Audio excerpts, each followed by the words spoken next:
भैया मैं मर जाता फिर भी तेरे 5 रहेंगे, और पांडवों में से कोई मर जाता फिर भी तेरे 5 के 5 ही रहेंगे। प्यारे सज्जनों, इधर श्री सूत जी कहते हैं सोनकादिक ऋषियों, वो मैया 5 बाणों को लेकर के आई है, और 5 बाणों को जब लेकर के आई है तो इधर भास्कर देव ने जब पूरब में आंखें खोली हैं, इधर से दोनों तरफ से युद्ध के लिए योद्धा चले हैं कुरुक्षेत्र में। कौरवों की तरफ से चले हैं कर्ण, और कर्ण के सारथी हैं शल्य, और इधर पांडवों में से चले हैं अर्जुन, और अर्जुन के सारथी हैं योगीराज कृष्ण।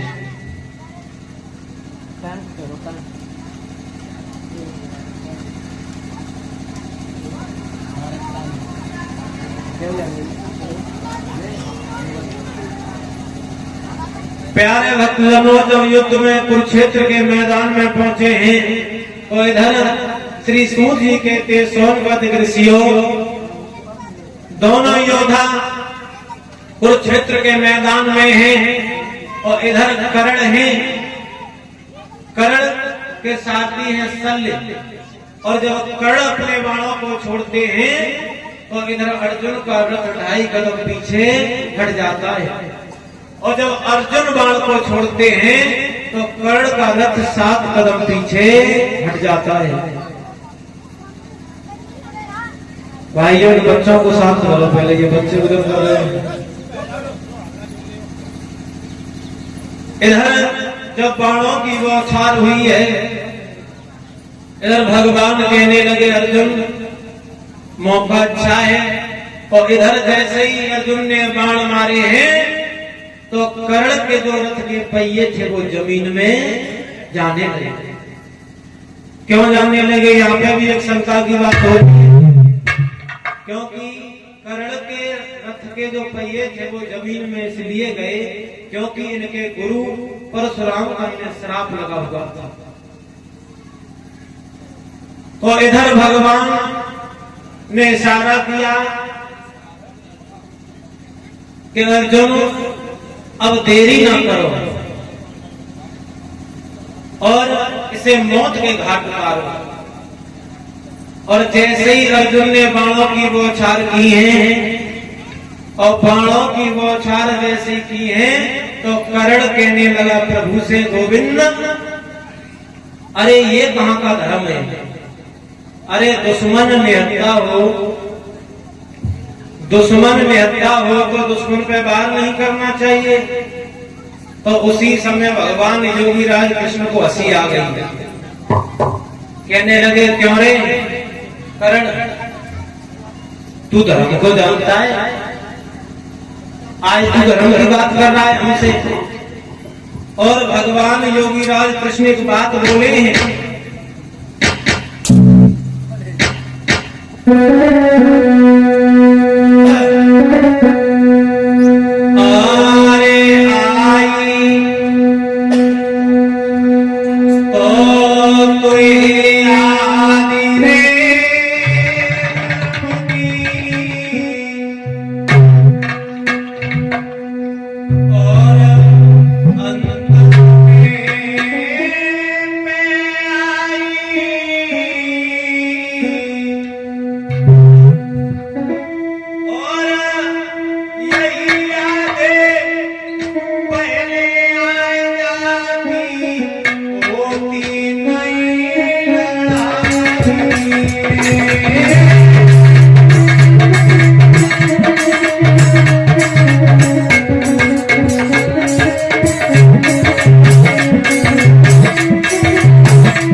ध्यान रखना भक्तजनों, इधर श्री सूत जी कहते हैं शौनकादिक ऋषियों, आज भगवान ने कहा है अर्जुन इसे मौत के घाट उतारो, तो इधर अर्जुन ने इतने बाण मारे कि कर्ण का अंतिम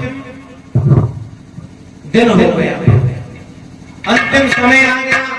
और अंतिम समय जब आया है तो भगवान सोचने लगे अब कर्ण बचेगा तो नहीं, तो उसी समय भगवान सोचने लगे कर्ण बहुत बड़ा दानी है, कर्ण दानी है और मरते मरते हम इससे कुछ ना कुछ दान मांगेंगे।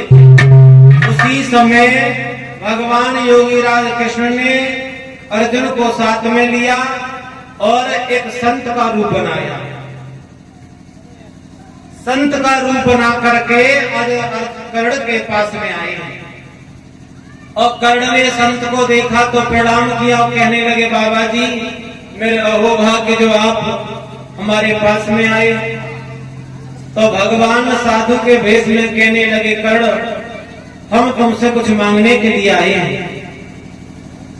तो कर्ण कहने लगे बाबा जी मेरे पास में अभी तो कुछ नहीं है, अंतिम सांसों को मैं ले रहा हूं, सिर्फ हमारे दांतों में सोना लगा हुआ है।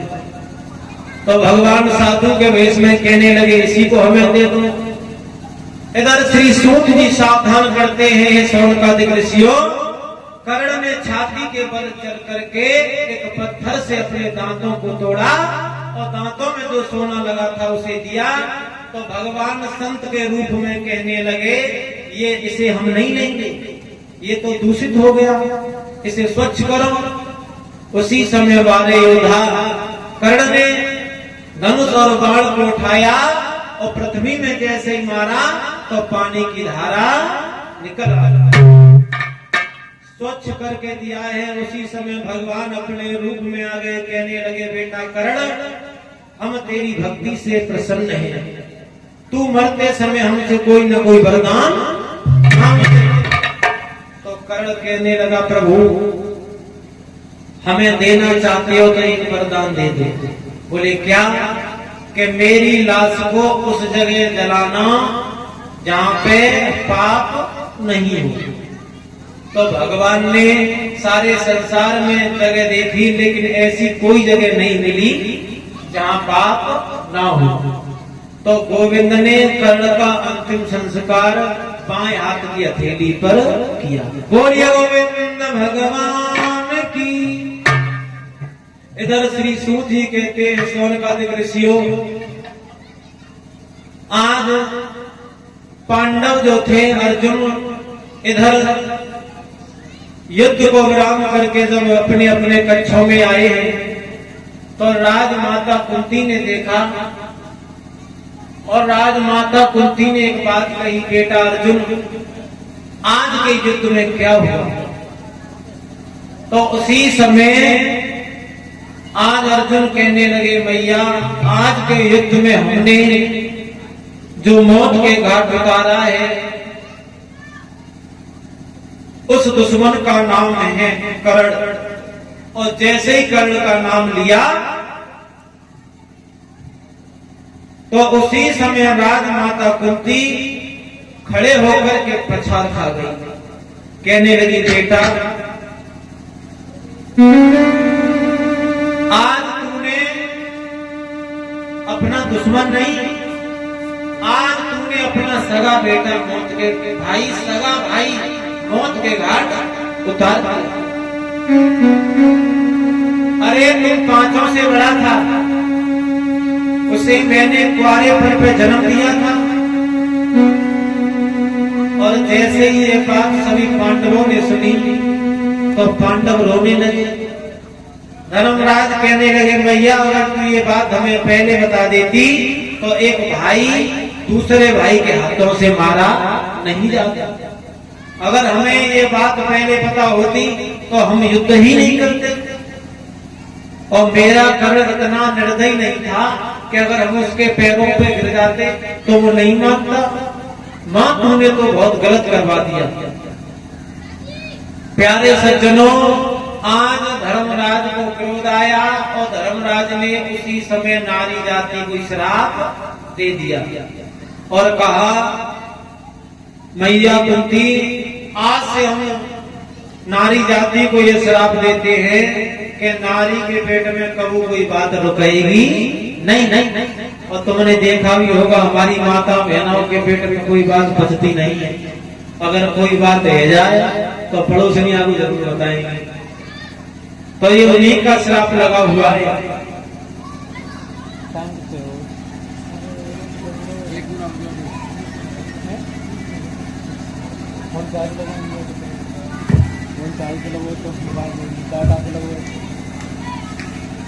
बोलिए गोविंद भगवान की जय। प्यारे भक्तजनों, इधर युद्ध दिन पे दिन उसका नजारा अलग अंदाज में बदलता हुआ जा रहा है। हुआ ऐसा कि 17 दिन हो गए और 17वें दिन भीमसेन ने दुर्योधन की जंगा को तोड़ दिया। तो दुर्योधन एक अक्षोभ नामक तालाब के पास में पड़ा पड़ा रो रहा है और कह रहा है कि मेरे बड़े बड़े योद्धा मारे गए, बड़े बड़े पहलवान, लेकिन पांडव 5 के 5 ही। और इधर दुर्योधन की अंतिम सांसें चल रही हैं। एक बात कह रहा है दुर्योधन,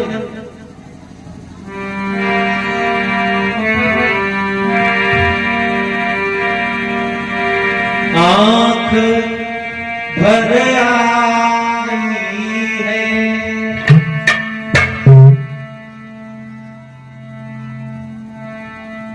दिल घबरा